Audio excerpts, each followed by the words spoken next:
성령님 좋은 아침입니다. 이 시간 성령님을 초청합니다. 오늘도 내 안에 오셔서 하나님을 기쁘시게 드릴 것을 소원하게 해주세요. 오늘 말씀을 통해 구체적으로 무엇을 해야 할지를 깨닫게 해주세요. 깨달은 것을 삶 속에서 실천할 수 있도록 도와주세요. 아멘. 오늘 함께 나누실 하나님 말씀은 신명기 13장 6절에서 18절까지 말씀입니다. 내 어머니 아들 곧 내 형제나 내 자녀나 내 품의 아내나 너와 생명을 함께하는 친구가 가만히 너를 꾀어 이르기를 너와 네 조상들이 알지 못하던 다른 신들 곧 네 사방을 둘러싸고 있는 민족 혹 네게서 가깝든지 네게서 멀든지 땅 이 끝에서 저 끝까지에 있는 민족의 신들을 우리가 가서 섬기자 할지라도 너는 그를 따르지 말며 듣지 말며 긍휼히 여기지 말며 애석히 여기지 말며 덮어 숨기지 말고 너는 용서 없이 그를 죽이되 죽일 때에 네가 먼저 그에게 손을 대고 후에 뭇 백성이 손을 대라. 그는 애굽 땅 종되었던 집에서 너를 인도하여 내신 네 하나님 여호와에게서 너를 꿰어 떠나게 하려 한 자이니 너는 돌로 쳐 죽이라. 그리하면 온 이스라엘이 듣고 두려워하여 이 같은 악을 다시는 너희 중에서 행하지 못하리라.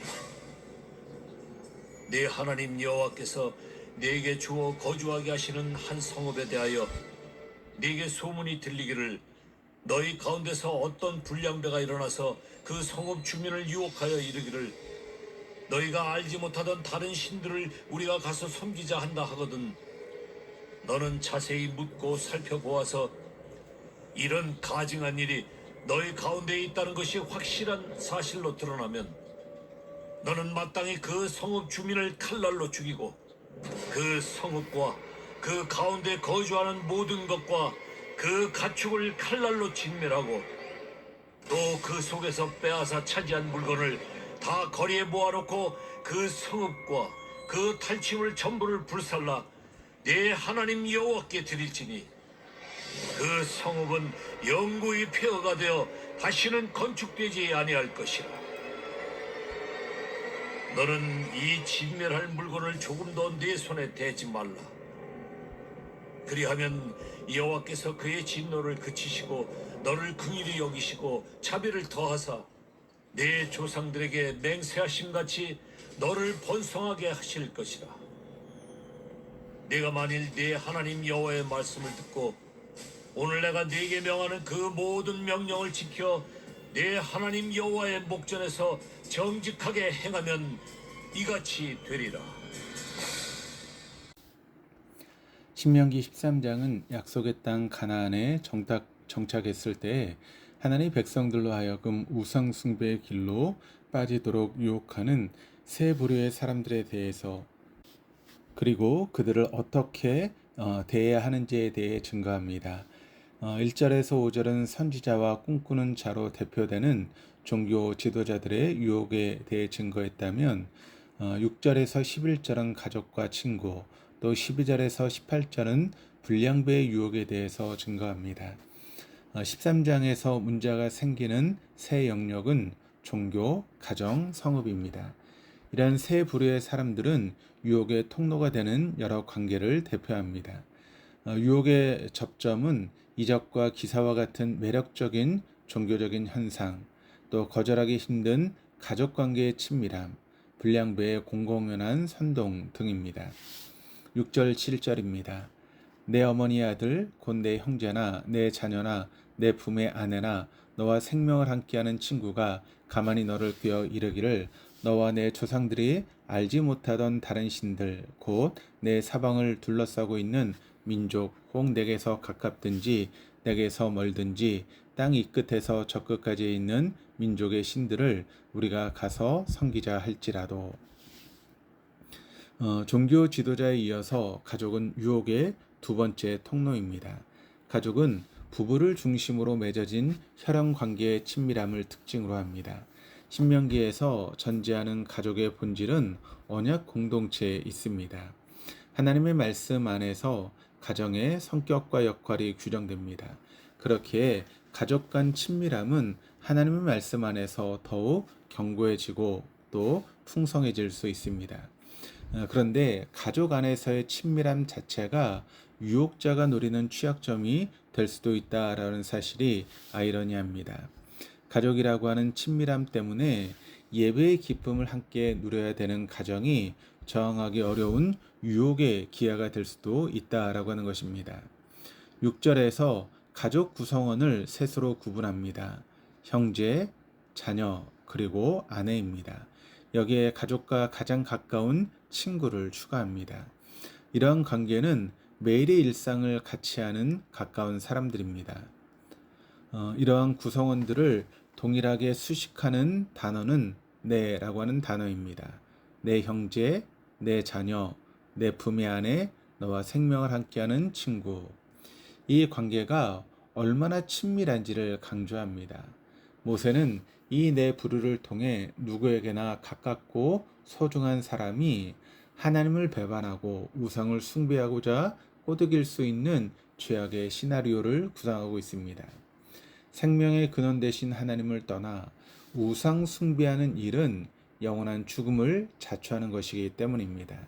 그렇기에 친밀함 속에 은밀히 찾아온 유혹이 얼마나 위험한지를 모세는 계속해서 강조합니다. 그리고 그 유혹에 단호히 대처할 것을 요청합니다. 8절입니다. 너는 그를 따르지 말며 듣지 말며 긍휼히 여기지 말며 애석히 여기지 말며 덮어 숨기지 말고. 친밀한 가운데 은밀히 우상 숭배에 대한 유혹으로 다가온다면 따르지도 듣지도 긍휼히 여기지도 애석히 여기지도 숨기지도 말 것을 명령합니다.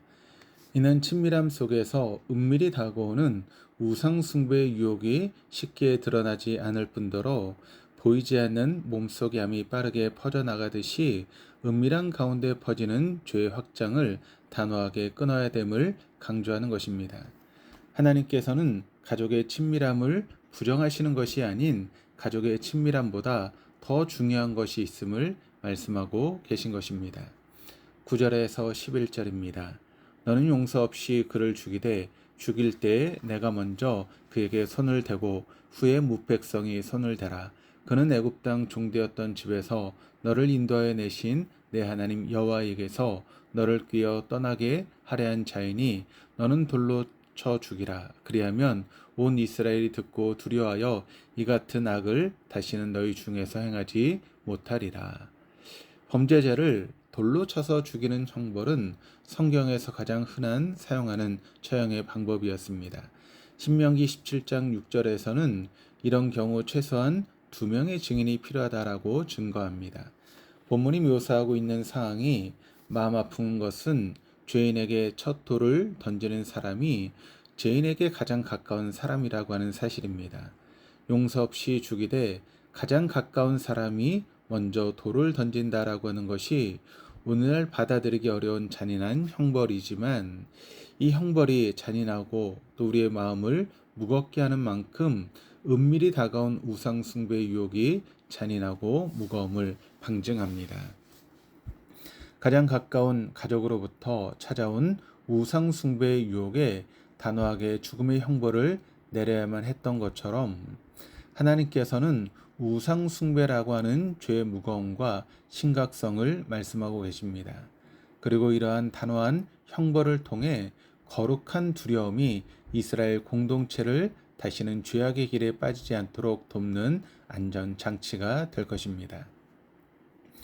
하나님께서 맺어주신 부모와 자녀, 배우자와 친구라는 친밀한 관계 속에서 우리는 과연 어떤 영향력을 끼치며 살아가고 있습니까? 이 친밀함이 하나님의 사랑을 더욱 견고하고 풍성하게 하는 거룩한 통로가 될 수도 있지만 은밀하고 거부할 수 없는 유혹으로 다시는 돌이킬 수 없는 강력한 죄의 통로가 될 수도 있다라고 하는 것을 기억해야 합니다. 12절 13절입니다. 내 하나님 여호와께서 내게 주어 거주하게 하시는 한 성읍에 대하여 내게 소문이 들리기를 너희 가운데에서 어떤 불량배가 일어나서 그 성읍 주민을 유혹하여 이르기를 너희가 알지 못하던 다른 신들을 우리가 가서 섬기자 한다 하거든. 12절에서 18절까지는 성읍 곧 도시 공동체가 배도한 경우에 대해서 증거합니다. 공동체 전체가 악한 자들의 선동에 넘어가 우상 숭배에 빠질 경우 거룩한 전쟁의 대상이 될 수 있습니다. 성읍의 반역 사건은 그에 대한 충격적인 소문으로 알려지기 시작합니다. 성읍이 하나님께서 이스라엘에게 주신 선물이라고 하는 사실과 그곳에서의 거주가 하나님의 은혜라고 하는 것을 기억할 때 한 성읍의 배교에 대해서 이스라엘 전체는 소문을 듣는 대로 적절한 조치를 취해야만 합니다. 사건의 발단은 몇몇 불량배에게 있습니다. 이들은 성읍 사람들에게 우상 숭배를 종용하고 온 성읍이 그들의 말에 따라 우상을 숭배하게 되는 경우입니다. 하나님을 섬기는 이스라엘 성읍에서 이런 엄청난 일을 할 수 있는 불량배들은 누구인 것입니까? 불량배의 문자적인 뜻은 벨리야알의 아들들입니다. 벨리야알이란 사단을 지칭하는 고유명사로 사용되기도 하며 또 쓸모없는 혹은 비열한이라고 하는 의미입니다. 이들이 하는 일은 분명합니다. 그들은 사람들을 선동하여 온 성읍이 하나님을 반역하고 우상 숭배하도록 하는데 성공한 자들입니다. 과연 누가 이런 일을 할 수 있겠습니까? 온 성읍의 사람들이 설득될 정도로 영향력과 언어 능력을 지닌 사람들이었을 것입니다. 다른 신들을 섬기자라고 하는 악한 자들의 선동이 온 성읍의 우상 숭배의 길로 빠지게 한 것입니다. 14절에서 16절입니다. 너는 자세히 묻고 살펴보아서 이런 가증한 일이 너희 가운데 있다는 것이 확실한 사실로 드러나면 너는 마땅히 그 성읍 주민을 칼날로 죽이고 그 성읍과 그 가운데에 거주하는 모든 것과 그 가축을 칼날로 진멸하고 또 그 속에서 빼앗아 차지한 물건을 다 거리에 모아놓고 그 성읍과 그 탈취물 전부를 불살라 내 하나님 여호와께 드릴지니 그 성읍은 영구히 폐허가 되어 다시는 건축되지 아니할 것이라. 한 성읍이 거짓 불량배의 선동으로 인해 우상 숭배에 빠진 이 중대한 범죄에 대해서 상세한 조사를 통해 분명한 사실로 입증되어야만 했습니다. 단지 소문만으로 판단하는 것이 아니라 자세히 묻고 살펴보아서 온 성읍이 우상 숭배에 빠졌다라고 하는 것이 분명한 사실로 확인되어야 합니다. 준엄한 처벌이 예상되는 심각한 사건이기에 그에 맞는 엄정한 조치가 필요하기 때문입니다. 우상 숭배의 반역죄가 확실한 사실로 드러날 경우 그 판결은 배도한 성읍 전체를 진멸 아래 두는 것이었습니다. 그 이유는 하나님의 언약을 배반한 죄를 저질렀기 때문이며 다른 신들을 섬기는 죄는 가증한 일이고 거룩한 하나님의 백성 중에 제거해야 되는 악이기 때문입니다. 마지막 17절, 18절입니다. 너는 이 진멸한 물건을 조금도 내 손에 대지 말라. 그리하면 여호와께서 그의 진노를 그치시고 너를 긍휼히 여기시고 자비를 더하사 내 조상들에게 맹세하신 같이 너를 번성하게 하실 것이라. 내가 만일 내 하나님 여호와의 말씀을 듣고 오늘 내가 내게 명하는 그 모든 명령을 지켜 내 하나님 여호와의 목전에서 정직하게 행하면 이같이 되리라.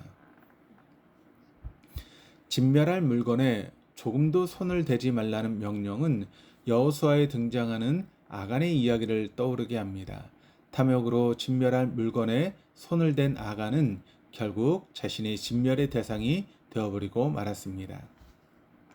이스라엘이 하나님의 진멸하라고 하는 명령에 순종했을 때 하나님께서는 진노를 그치시고 긍휼을 여기시며 자비를 더하여 아브라함에게 말씀하셨던 것 같이 번성하게 해주실 것을 약속하십니다. 한 성읍을 진멸했을 때 자연스럽게 인구가 감소되는 것이 아니라 하나님의 축복으로 인구가 증가되는 것을 통해 순종은 약속을 성취하고 백성에게 복을 주시는 은혜의 수단임을 다시 한번 확인하게 됩니다. 명령에 순종할 때 약속이 성취되는 것이 신명기에 나타난 명령과 약속의 특징입니다.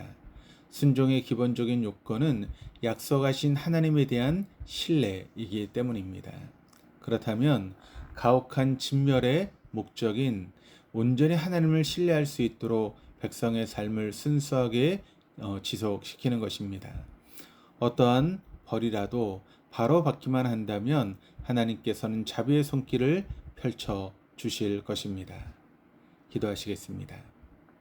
하나님 아버지, 이스라엘 백성들에게 내부적인 요인이 더 큰 위협이 되었던 것처럼 우리의 삶에 하나님을 외면하고 세속적인 가치관을 따라 살아가도록 유혹하는 일들이 참 많음을 고백합니다.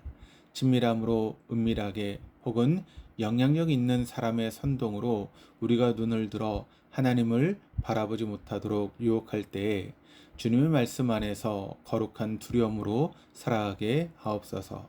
주님을 떠난 인생이 얼마나 비참한지를 깊이 깨닫게 하시고 주님의 말씀에 순종하는 것만이 우리가 이 땅에 생명과 구원의 통로로 살아가는 길임을 기억하며 오늘도 우리의 인생을 어루만져 주시는 주님을 따라 영원한 생명의 걸음을 믿음으로 걸어가게 하여 주옵소서. 감사드리며 예수 그리스도 이름으로 기도드립니다. 아멘.